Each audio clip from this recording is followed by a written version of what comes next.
Okay, we are live. I've got my coffee. That probably means it's going to be night terrors.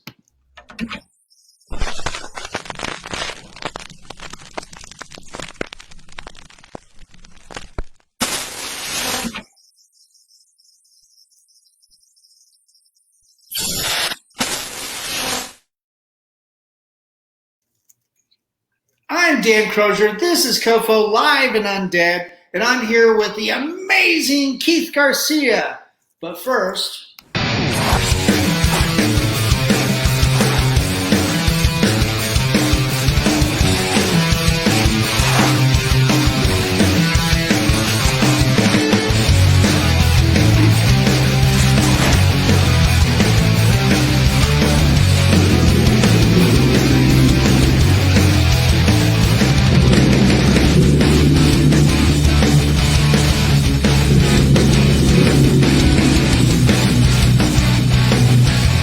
you have something on my face.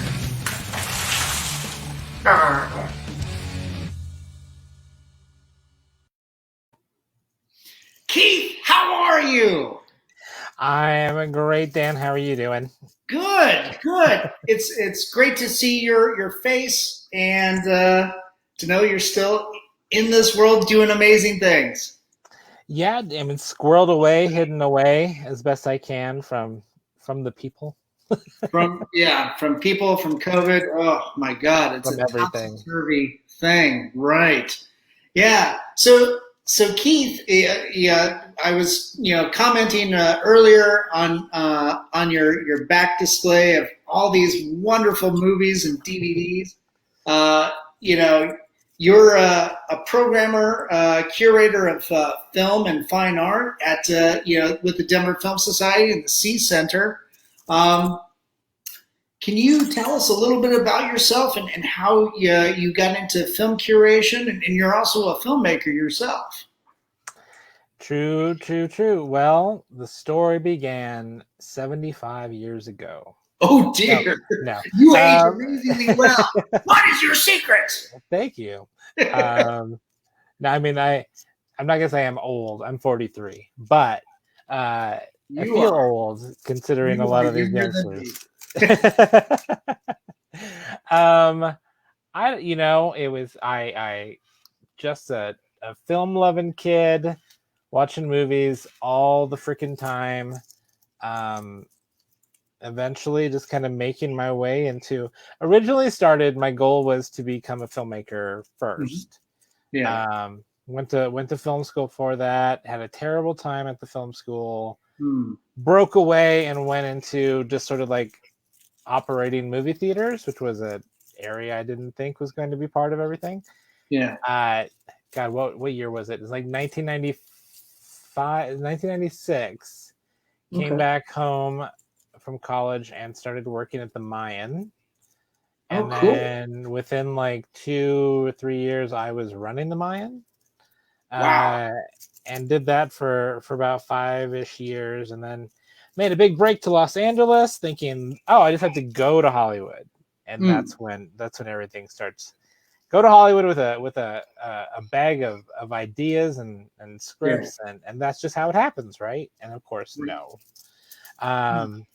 But through many other trials and tribulations, a brief stint in Austin, Texas for a couple of years, Oh, came back home in 2003 to just kind of find my bearings, and found them with Denver Film, cool. and really haven't like turned back ever since. Just was sort of doing like theater management at the start of that, turned into working in the programming department. Although programming was something I kind of always did in little fits and starts with my previous jobs, but I guess it was never labeled, or at least I was never paid in those Hmm. ways to be a programmer.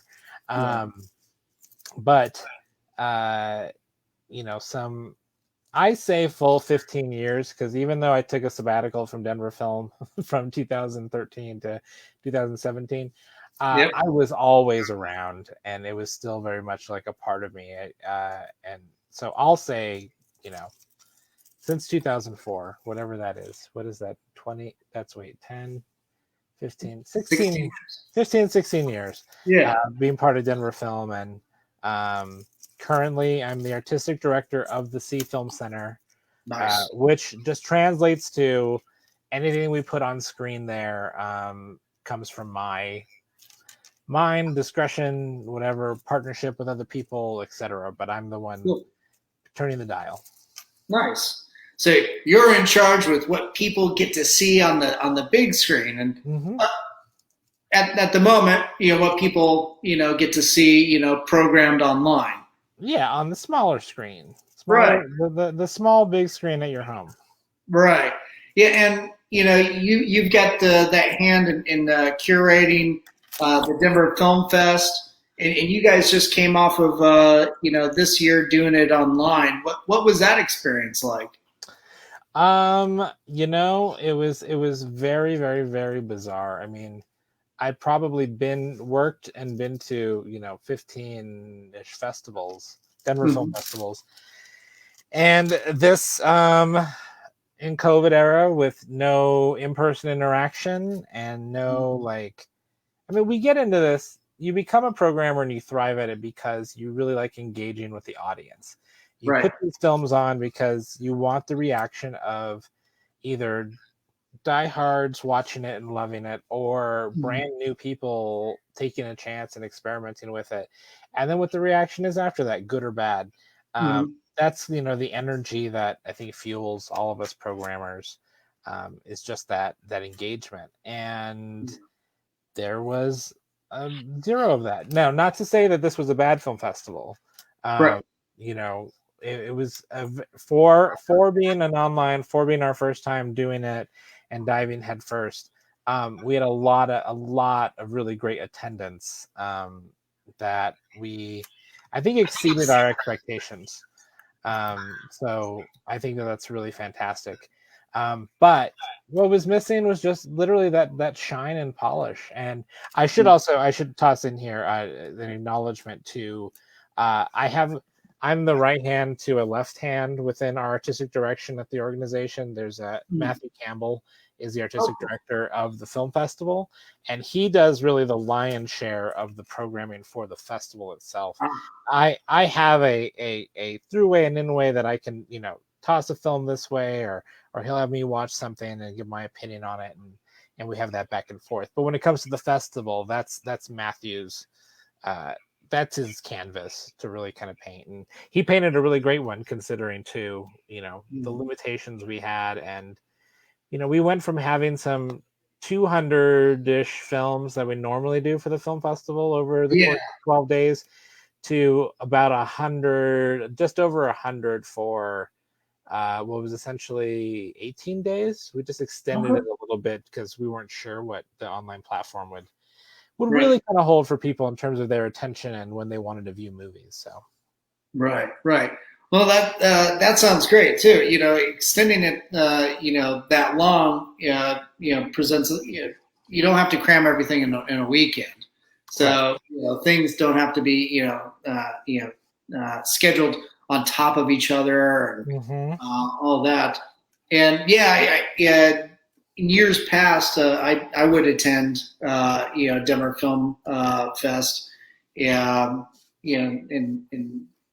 participate in a number of screenings and the local short films and everything. And sometimes the events with the closers at the Opera House downtown. So those were so much fun. Such a great event. So hopefully we'll be able to do that next year. But I think I know. Oh my God. Yeah, they do keep talking about the vaccine coming out to limited extent, by the end of the month. We'll see. Probably, you and I probably won't see anything until sometime next year. Yep. If we're lucky. Yeah, that's my plan. It's just my expectation, so I don't get disappointed. Right. It's. I think you're right. It's good to manage expectations. For certain. Yeah. So, and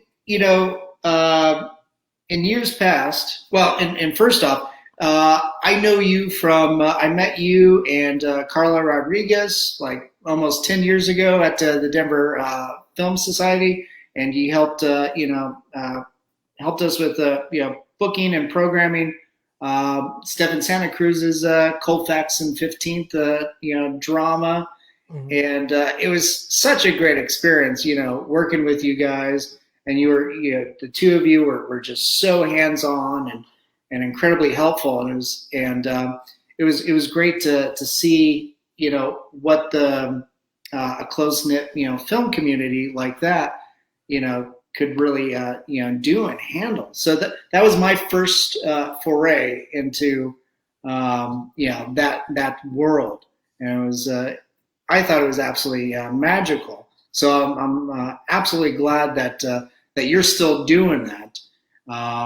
But you also worked with our friend, Teresa Mercado. I think you've known her for a really long time, way longer than I have. And you guys, I think you both used to program special events. Was it like Z Channel or Channel Z? I might be butchering that. Channel Z, and like previous to that, Teresa had, I think we met because of my programming. Like as a film programmer, the stuff that I played at what was then the Stars Film Center back, when we were at that location downtown. Mm-hmm. I had a great little neo cult film program called The Watching Hour. That was like every Friday and Saturday night at 10 o'clock. And she came to a lot of those. And then we just kind of fell in, like we discovered that we had like a mutual taste, or at least when you trust someone's taste, that's a big endeavor. And I think that really emboldened our friendship. And over time, like we just sort of got to really kind of play off each other. And when I took a move over to Alamo Draft House in Littleton for a brief stint, I obviously couldn't bring the Watching Hour with me, but I decided to try a different program and wanted to collaborate with Teresa. So we created a program called Channel Z, and it was a similar Friday and Saturday at 10 o'clock, but she would program a horror side and I went on the opposite end. Or we would both dabble in horror, but like we'd find some way to thematically connect the films that we were sharing that weekend. Wow, cool. So it was a nice little tete-a-tete for cult film. And then after I left the Alamo, she left that area too, and took that and rolled with it into Scream Screen, which is her really amazing program that she brought over to the C Film Center in my absence. And then coming back, she had such great success with that. When I came back in, it was obviously a no-brainer to make sure that it stayed safe and loved. So been working with her ever since on that over at the C. That's fantastic. What you talked about thematically bringing two different films together for Channel Z. I'm sorry, Z Channel, right? Channel Z. You had it right. Channel Z. And that's kind of a riff off of the Channel Z. The old cable channel, right? Back in the late 70s, early 80s, I think. Yeah. And that always had like unique programming, a lot of avant-garde things that you might not normally see. But with this, like, what kind of things were you guys programming? Because I know you kept it in genres. But she would handle the horror side, and you would handle a number of different things, I suspect. Yeah, man, I'm trying to imagine all the pairings we did, and like I said, it wasn't that it was necessarily like two films that super went together, but we were working in the vein of of what should be like a neo cult film. And when I say that, like that was the big thing behind the Watching Hour was, there's cult classics. which we know, and they're the typical midnight fare. They're the stuff you'd find at the landmark midnight movie that's audience tested, and will bring in hundreds of people. But you have to get there. You have to get to that point, and so many films don't get that opportunity. So I kind of like to fashion what I call neo-cult films, which is films that deserve that title of a cult film, but need to get there. And so the first step is, start putting it in front of an audience, and an unsuspecting audience that has never seen it or that really loves it, and let it sort of slowly build. So we sort of operated in that vein. And man, I'm trying to think of a weekend in particular. Like, I think there was one weekend that she did Maniac. Oh, cool. And I did Batman Mask of the Phantasm. Oh, nice. And that was like the connecting theme was like dark, gritty, city oriented, tales. I forget. Man, I'm really forgetting which one she did opposite. I did this Shelley Long, Bette Midler film called Outrageous Fortune. That's really fantastic. Oh, that's an awesome movie. I love that one. And then she had something paired on the day before. I was like, I guess these kind of go together. But that was kind of the thing. It's like two great tastes that go together. You just wouldn't necessarily suspect it. And even if you didn't come to each night, it was just sort of the option to be like, well, Teresa's got one thing here, Keith's got another, and we'll follow the thread if we come to both. But Teresa just chimed in. She said, and 35 millimeter. Yes, and on 35 millimeter, absolutely. A huge selling point that I always tried to drive with the watching hour back in the day, but then when we moved over to Channel Z, and then taking that same effort over with Scream Screen over at the C, is whenever possible to screen things on 35 millimeter. Like, it's so amazing to keep that format alive, and the last 10 years or so have seen a huge depreciation in available prints. But when there is something that pops up and it's in great condition, then like that's really special to bring to the audience, and that's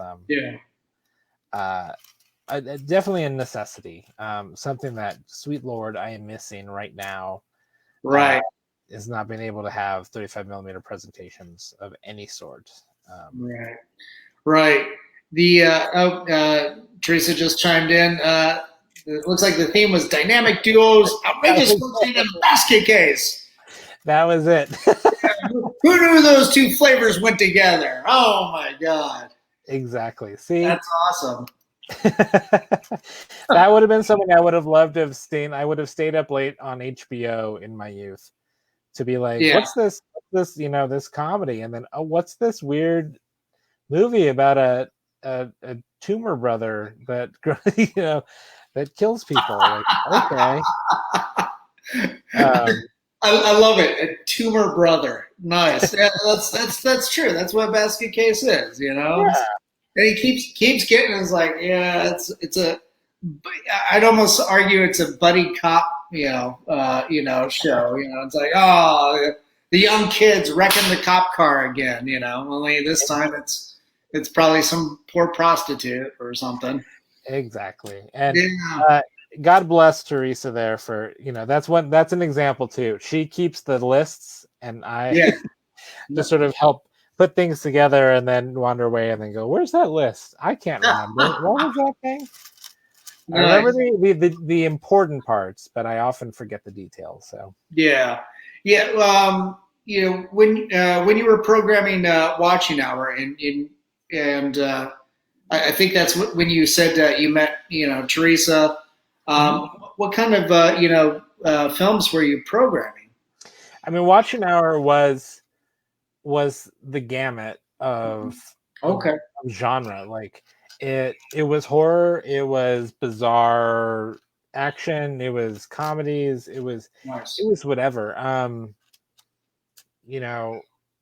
trying to think of like notable ones I was happy to bring to the audiences. From like Psycho 2 which most people totally ignore or think was why do a sequel to Hitchcock masterpiece? Well, Psycho 2 has many of its own merits. Psycho 2, Last American Virgin, which is a really great teen comedy from the 80s. Yeah.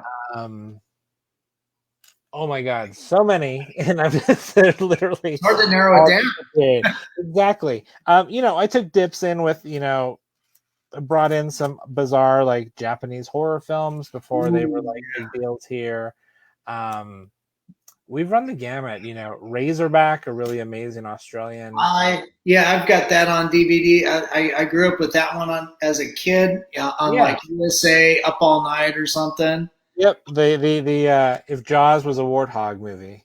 Right, exactly. That's the best way to describe that. And like a lot of the Takashi Miike Japanese, bizarro. Well, they were just bizarro films, So that stuff was very fascinating to me, specifically when I was in art school. Learning that stuff and even he even did a couple of musicals that were just absolutely gross. Yeah, bringing in things like Brian Trenchard Smith stuff like Stunt Rock or like I did have a penchant for going into other countries, so like stuff like Patrick and like I said, did some Japanese horror. We do some Chinese genre stuff. Whatever seemed like something that I had a feeling people hadn't really seen, but they needed to. Yeah. Maybe it's not foundational, but it's at the very least entertaining. Where you need to add that scope to it. It's like I like taking the piss out of art house cinema, because yes, there's absolutely a place for every scope of art house cinema, from Bergman to Fellini, all that stuff. Not my favorites, but I can certainly appreciate. I know where it goes. I know what audience we will come in for it. But at the same time, give me a good old Canon Films exploitation. Give me the Apple, or give me like this random ass stuff, and let's talk about it. Let's not break it down. Let's just actually talk about how batshit crazy some of these films are, and why that's such an amazing thing to experience with an audience. It's I always find it's so wonderful that people are willing to bet the farm to make stuff that's batshit crazy. You mentioned the Apple.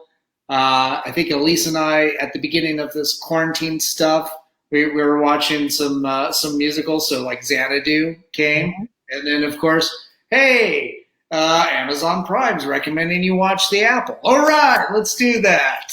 And it was like, wow, this is absolutely gonzo. We love this.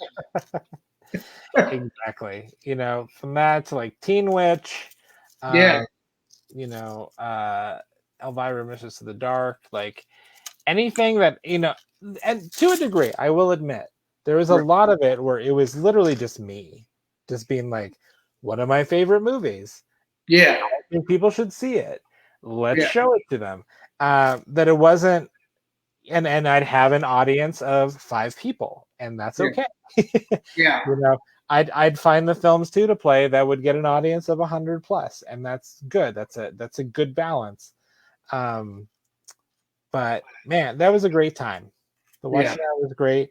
I've always kind of wanted to bring it back in some fashion, but I don't know if this is the right time these days, because there's almost a glut of curated programming in a vein, and I'm sure we'll talk a little bit more about like streaming and virtual cinema and stuff like that. And I feel like there's a point right now where everything is available in some format for people, and curating them to a movie theater is one thing, and I still definitely do it and stand behind it, and miss it a lot right now. But just being able to tell someone, hey, you want to watch a movie don't just turn on any old thing. Don't jump on Netflix and like binge some like random thing. Like, Right. here, you love horror. Let me give you 5 titles. Here's where you can watch them for either free or super cheap to Right. rent. It's, this pandemic has definitely kind of changed the game that way. But even pre-pandemic, I understood that that's kind of the way that the world was turning a little bit. And Sure. all the more reason to concentrate on like, well, what kind of film can I bring that does have a component with a 35 millimeter print that's brand new, and possibly even show it to someone who has literally never seen a 35 millimeter print before. I mean, Yeah. I'm like I said, I'm 43. There's a wide generation gap of people I meet all the time who are in their early 20s who are like, I have no idea what you're talking about when it comes to 35 millimeter film. I mean, digital film really kind of started roaring on, in the around 2010 maybe. Okay. Started becoming like the big thing. So anyone who's 21 was 11 when that started shifting over, and I'm certain that they had no memory of seeing a 35 millimeter film prior to 11 years old, and then just assumed it was one way when they're watching it digitally. But it's like, no, there's a big difference. And eventizing things is really cool too. That's something that Teresa is really a mastermind at. Scream Screen is creating a full-on experience where it's not just buying your ticket and going and watching a movie and leaving. It's getting to experience a band that's tied to the film in some way, or it's an immersive experience of, wearing costumes or some centerpiece, something that adds that bonus effort. I mean, part of my MO over the years has always been, even when I was at the Mayan, I would introduce everything. I just wanted people to just know that there was someone who cared enough to be like, hey, y'all, I want to engage y'all in just a little. You're not just sitting down to watch a movie. You're going to watch a movie that I think is really interesting for these reasons. And maybe you don't, but we'll see. And here you go. Enjoy. And yeah, that experiential experience is really great. And like I said, as I think about these last like 8 months, it's just like, god damn, I hate that. I hate that that's missing, and it's hard to create the experience virtually. I know a lot of people try. Teresa's actually been really good. We've done a couple of Scream Screen events virtually in the last months. We'll do a few more here in the coming months, but she's been able to bring in special guests to do a Q&A, and we can tie in some extra stuff. There's limits to it all at the moment, but we'll see how things are kind of like shaking out and expanding, and that big hope and promise that at least I'm hoping, I'm going to be a realist. Right.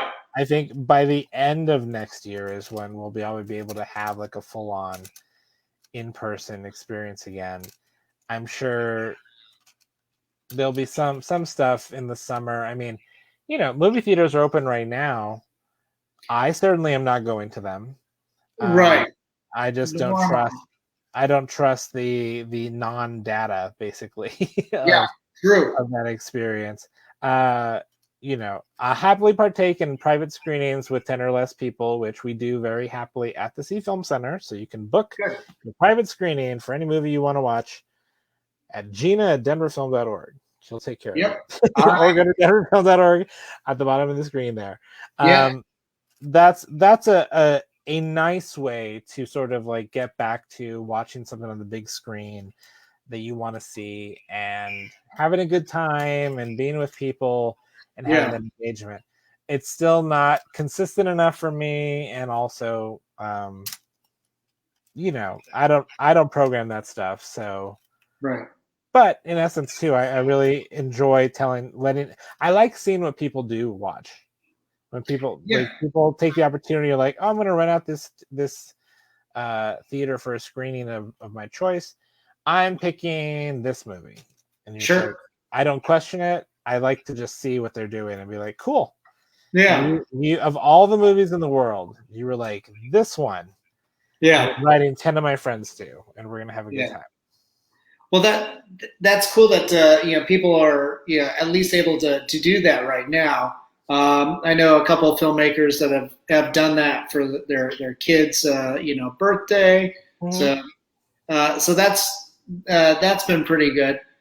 And yeah, I do miss the camaraderie that comes with seeing a film on the big screen. I think.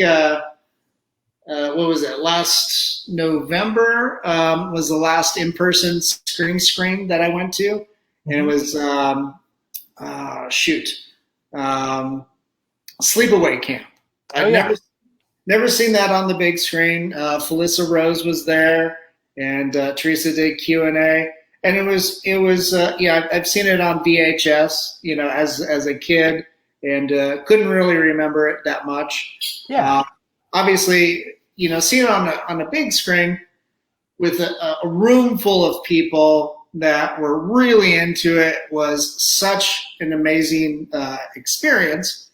And you start realizing that the context of which you see a film takes new shape with the company that you keep. Mm-hmm. And I do that quite often. I'll watch a movie by myself and I fucking hate it. and then I'll go and watch it with my girlfriend, and she's into it, and then suddenly that energy is infectious, and I'm into it. Yeah. And it's just like, oh my god, this is so much better, more fun, with that presence and that energy that you're able to feed off of. So absolutely, and Teresa envisioning this, idea, this wish to bring out Felissa Rose was like amazing. Like that's the thing. Like that's the added bonus. I've seen Sleepaway Camp a million times.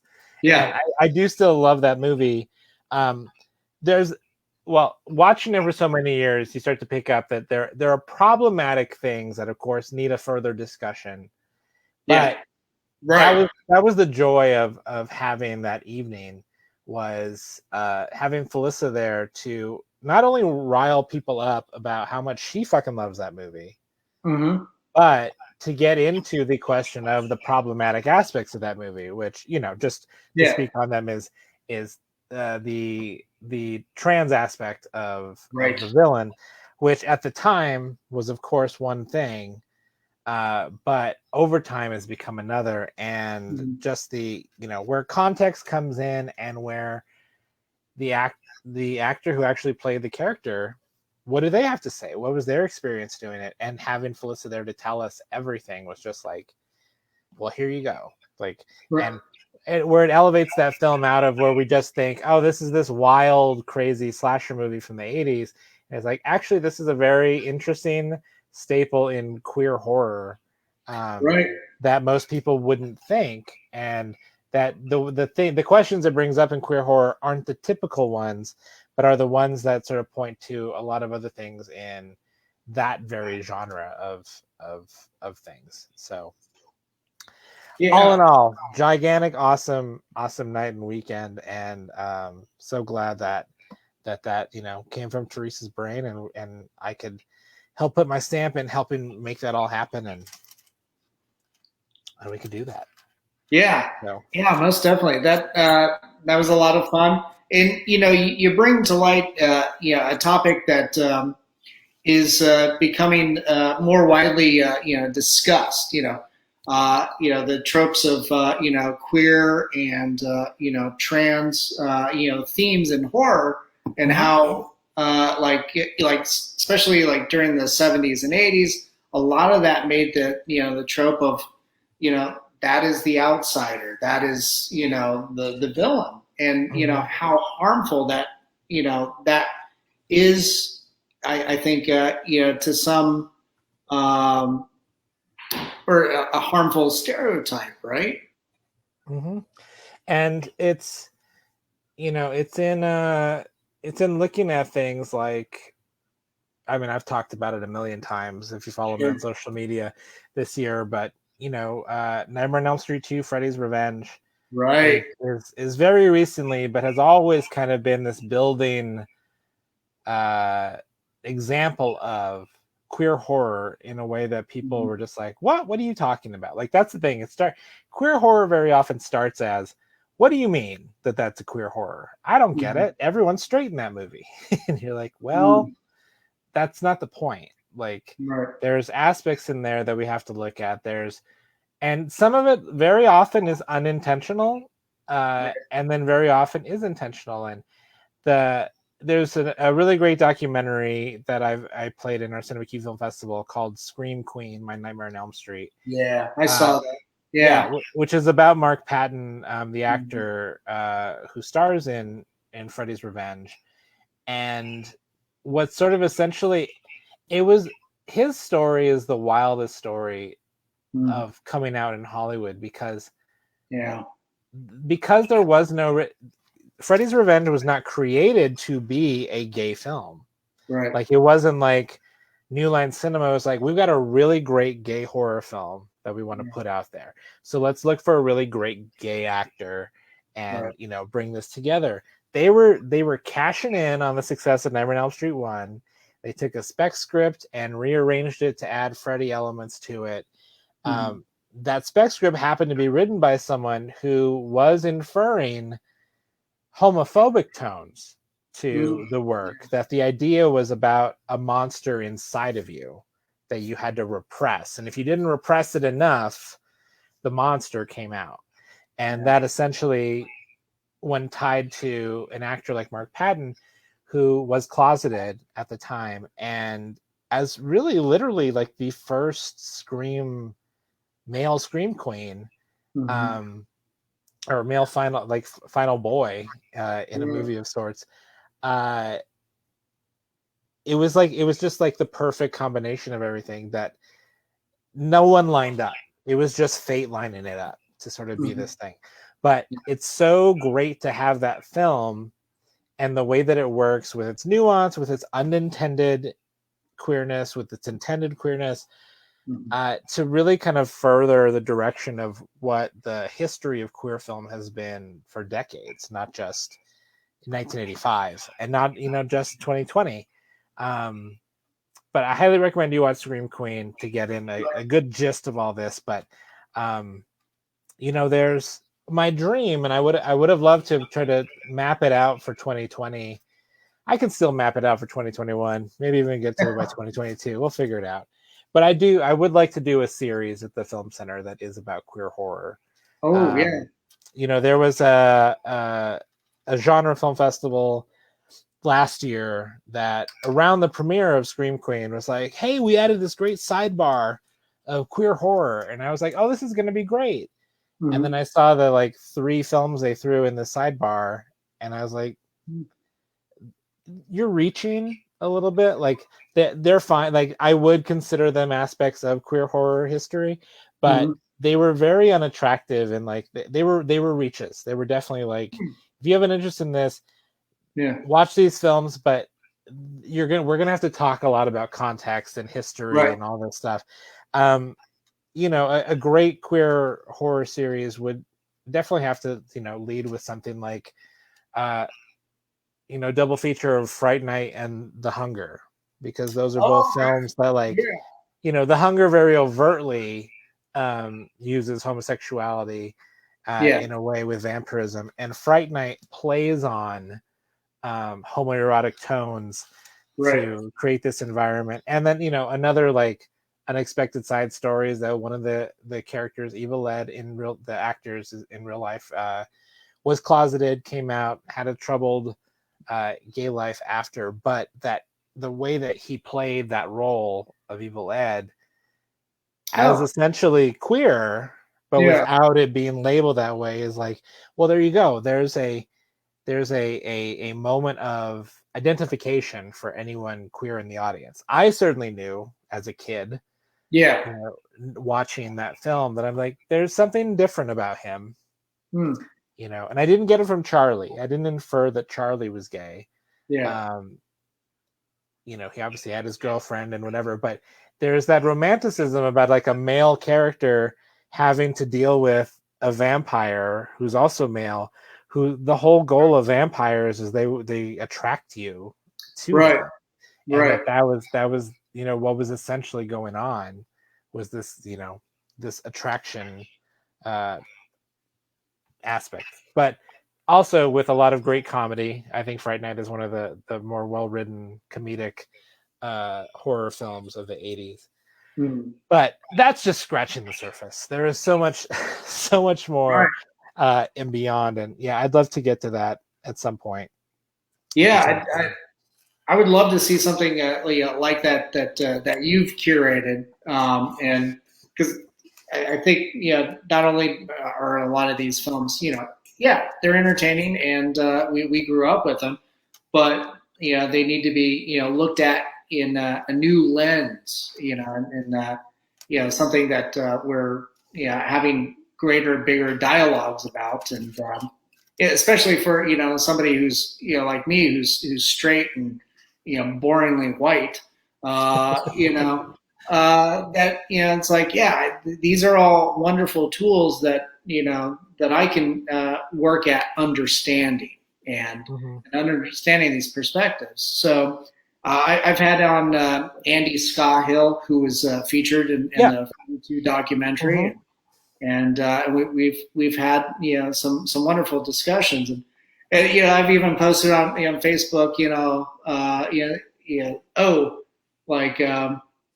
like I was watching Bill and Ted Face the Music and stuff, and he right away hopped on and it's like, oh yeah, you remember when they were using a lot of homophobic slurs in the original. I was like, what? Holy crap, I didn't even remember that. And I had to go and look that up. It's like, oh my God, you are so right. Fuck. The stupid shit that we had in our popular culture back then. Monster Squad, same thing. And those were all kids, So now when I watch that movie, it's just like, oh my God. We've got to do better. We have to, we will, and we are. Like and I'm very curious to see. There's on Shudder, and I think actually it might just be on Shudder at the moment only, but there's a really great documentary called Horror Noir that is about the history of Black horror. Yeah, I've seen that too. Yeah, that's a really great primer for really going beyond what we sort of understand on the surface, especially for people who are not Black or not POC, BIPOC. But that same team that did Horror Noir has been working on a queer horror documentary that was supposed to come out this year. Obviously, COVID had other plans with that. Yeah. So I hope to expect it anytime soon. But even in the meantime, like there's still great queer horror out there now. We played a really fantastic film that I wish more people would watch when they get the chance, that we played at the Cinema Q Film Festival, called Death Drop Gorgeous. I heard of that. Yeah, a really fun comedic but also dark, very queer slasher film. And it's been running the festival circuit right now, and if you get a chance, one of the online festivals that also doesn't geo-block just to a city but lets you watch it whenever, definitely watch that film. And that's more of a great overt film that's not subtext. I really had high hopes. There was a film called Spiral on Shudder that had a gay family context, and I thought it didn't end the way it didn't come together. No, I tried watching it and I lost interest. That's about all I can say. But I don't even remember what it was about. Exactly, that's the thing. It was not impactful. Yeah, if you don't, for my taste, if you don't hit me with a sledgehammer, I'm probably not going to pay attention. I'm only good if I get hit by the car. Exactly. But now you are, while you're programming and you originally went out to LA to work on your dreams, make filmmaker. Yeah. but you are working on the Heels Have Eyes, the drag documentary. Mm-hmm. Can you talk a little bit about that? I can. Talking is all I can do about it right now. No. It's a documentary that's been long gestating with me. I mean, we're probably about to hit year 12 that I've been working on it. Oh, Um, I've always drag's been in my life for a long time in regards to watching it, enjoying it. cool. Um, an aspect of like queer identity, like I loved it. Yeah. And then it just sort of like disappeared for a while, and then back in like 2008 I just kind of came into it again via a local drag show that in 2008 the drag community in Denver was not at all what it is now. Like Mm. in 2008 you could count 30 people that were active performers Mm. in Denver and even the surrounding areas. And this year, or at least pre-COVID, you could count 130 in Denver and the surrounding areas. Um, and a lot of that has to do with that growth has to do with the beginning of RuPaul's Drag Race, which started around 2009, all sorts of stuff. But I really just kind of fell in love with this group of performers and was like, each one of these performers represents a different aspect of drag, and like, why even to do it? Like, what is this art form? How does this person approach it? And what is their intention and their future? And where's their past? What's their story? What makes them Yeah. want to do this? And so I picked up a camera back then and just began recording shows, and then leading up to the eventual we'll get some interviews. Took a long time to get to the interview portion. But I amassed a lot of footage of the growth of these shows and the community over the years. And then 2015 did a very successful Kickstarter to raise some funds to get the interviews done. Did those, ran out of money, and then I've just been trying to figure out. There's still some work that needs to be done on it in Mhm. regards to. There's still a couple of very important interviews that need to occur. And then essentially then it's about whittling it down. I mean, I'm covering 12 years of the growth of a community and a Mm. lot of people within it. Like we did a lot of interviews. Most documentaries just try to surface on 5 interviews or something. I've probably there's like 15 people altogether that Mm. we've done lengthy interviews with. And just the format too of documentary, which is one other thing as a programmer that's probably really a big scratch at the back of my head is like, I've watched a million documentaries and I know when I don't like a documentary, and Mm. I'm doing my best to not be that documentary. Yeah. um, and I don't feel like I'm in danger of that, but Mm. it's the thought in the back of the head. And also, like I said, with so much footage, like it's gone from being like, I'm going to do a movie, a 90-minute, 2-hour documentary, to nowadays, what if I did a format series? What if we did an 8-part half episodic something? Like, it changes the idea behind like what you're doing. Like, I could either tell one arc within 90 minutes to 2 hours, or I can sort of have an overarching bit but then take it in these sections with Right. different people and different themes and whatnot. And so aside from the no money part, just sort of figuring that all out in the last like year or two has really Yeah. been the big rub. So Oh. fingers crossed that it all comes together. And some people have asked me like, well, with all this free time, I bet you've gotten a lot of work done on your movie. And I'm like, no, I've spent the free time trying to keep the organization I work for from folding, because it Right. literally had its heartbeat taken out of it. Right. Um, so it's still there. Documentary is still there. It's still coming. It's not dead. It's sleeping. Maybe it's even in a coma, but Yeah. it's healing in that coma, and we'll wake it up soon. And I'll get it on screen because I I want to see it. Like, Right. I want to see it. Um, I owe it to every person that's been involved in it to get their story out there, to give them a platform to go beyond what, limited platform they may have on stages here in Denver, and in general, just it's for drag artists everywhere. Like, Right. it's less.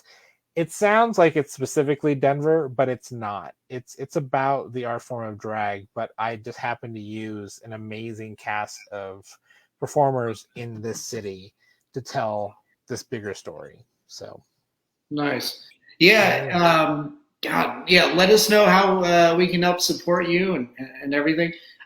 Looks like Dave just chimed in. He what we were talking about previously about horror noir. It's still on Amazon Prime. They host Shudder on there. Let's see here.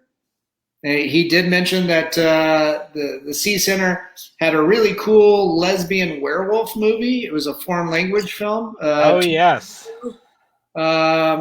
He doesn't recall what it was. I think he wanted to see if you remember. And oh my God, this is literally my job, but yeah, pandemic brain has caused so much. I'm literally Googling it because. Oh, okay, good. And it just came up because a friend of mine just watched it, and okay, hold on. Sing a song or something while I'm typing in.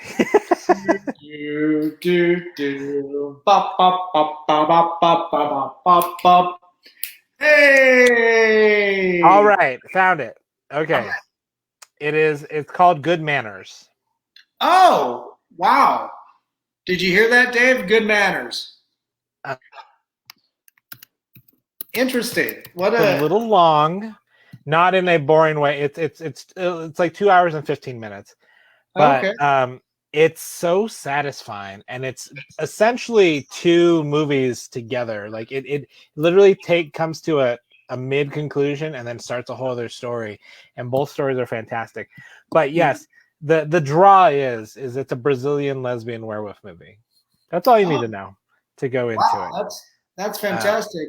Yeah, Dave says, right on. Hope you're both doing awesome. Thanks, Dave, and congratulations on your nuptials. Oh, that's right. I saw you at the wedding too, Keith. Yep. That's cool. Well, times like these, they do kind of breathe life into new innovations. Exactly. So online weddings and let's see here. Yeah. So Dave is sitting there. Oh, it's good stuff. Like a 2017, 2018, 2019 flick. Fairly new. Okay. So he says he loves you guys. We love him too. And Good Manners is available to watch for free on Canopy if you have a library card. Nice. Cool.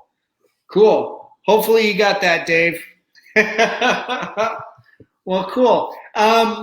Keith, how can the community help support Denver Film Society and the C Center?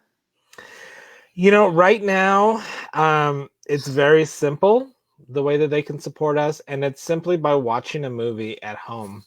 But specifically, don't just go turn on any old movie thinking it's going to help us. Right. We transitioned to a virtual cinema platform, which you can get through denverfilm.org. It's very easy. It's a free platform. It doesn't cost you to be part of it. You buy a ticket like you would buy a ticket for a movie you're going to come see at the C Film Center, and we get half of that ticket cost. So the more views we have on films, the more that we just sort of get back to us. And we're really, in the beginning of it, I really threw a lot of films on there, but I feel like that started becoming a little Netflixy and made it a little complicated for people to sort out movies they would want to see. Like, it was all curated by me, but at the same time, if I'm saying, "Oh, here's 30 films to watch," Right. you're like, but what? No, I don't know where to start." So we paused virtual cinema while we went into Denver Film Festival, and then we've just brought it back. It's starting this Friday again, and we're starting with 5 films, and I'll probably lightly pepper in a film a week for the next few weeks. The films tend to stay up there for about 4 weeks, and you can access them at any time. And that's the consistent level of virtual cinema, is that you can go at any time and it'll be there and there'll be something, or you can see like, oh, it's starting this Friday, I can watch this movie or whatever. And as this whole landscape of watching movies and everything has gone, we've had to figure out how to do something like a series or a special program. So we have a couple of those coming up that aren't just the regular cinema. There is a lecture on the filmmaker Adam Agoyan and his new film Guest of Honor that's going to be next Thursday. Oh, okay. The lecture will be on YouTube, but through our platform you can watch Guest of Honor, and then there's a link there to watch the lecture, which will then live on YouTube after. So if you can't make it to that specific showtime, then you can watch it after. Gonna do a 3-film silent film series with Howie Moshevitz in January. We're gonna do a Janus Films has lovingly restored a bunch of Wong Kar-wai's films, and we're gonna do a Wong Kar-wai retrospective in February. Nice. So details on that coming soon. And all those things will be portions of like a limited run with some Q&As with notable experts and guests and everything, starting creating that extra experience for everybody. Right now on virtual cinema starting Friday, 2 key standouts are, there's a really amazing film from this documentary filmmaker Frederick Wiseman called City Hall. He's a very he's a documentarian that just lets the camera run. Like, he edits, but there's no narration, and it's not about talking heads. It's about just putting you in the world and letting you experience it, and then being part of conversations that happen. But and those documentaries become so rich. And City Hall, as a warning, is 4.5 hours long. Right. But it is one of the most fascinating portraits of how a city government should work, and actually kind of teaches you how your city government works. Like, there was a lot of things I went into it thinking like, well, isn't that just how that's handled? Isn't that how they do these things? Isn't that how education or civic anything runs? And it focuses on Boston and how their city runs. And it's fascinating. You meet fascinating people, you learn fascinating things. And at 4.5 hours, that sounds daunting for a movie. Right. But watch it in 1 hour chunks over the course of a day, or, watch 2 hours, go out to eat and come back and watch the second half. You would do that with a Netflix series that got your interest for a little bit.